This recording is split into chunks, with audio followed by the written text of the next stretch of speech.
It's pretty common to see people who specialize in women's health. There's a huge need for women's health. I think there's a huge need for men's health as well. It's just not yet being met. I think it's important to meet those needs. So it's one of the things I offer. I think it's important for men to take care of themselves and to have the odd checkup to actually be sure that things are functioning well, especially so if you already have symptoms. Problems with energy, problems with weight gain or weight loss, or building muscle mass or losing muscle mass, problems with libido, problems with, especially as we age, it gets more common to have issues with urination, issues with intimacy and partner relations.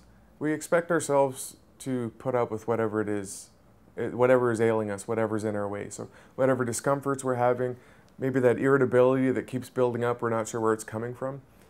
Culturally, we often don't talk about these things. We don't get it out, or we don't look for a reason. We just expect that this is normal, this is the way it's going to be, and as a man, I need to deal with this. Of course, this is a huge generalization, but it's something that you see commonly.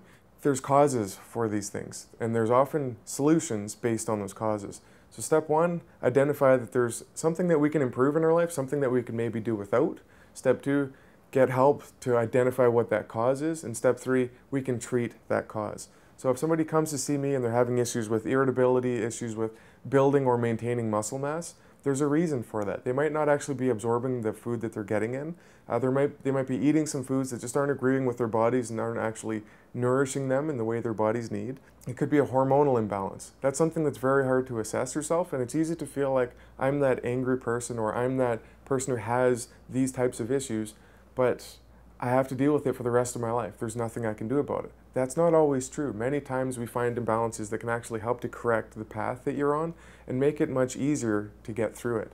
You don't have to feel that way without finding any sort of answer. We shouldn't just expect that this is going to be our lives from here on. There's often answers, and I think there's a huge percentage of people that have these issues and have no idea that there's answers available. There are answers available for many of them.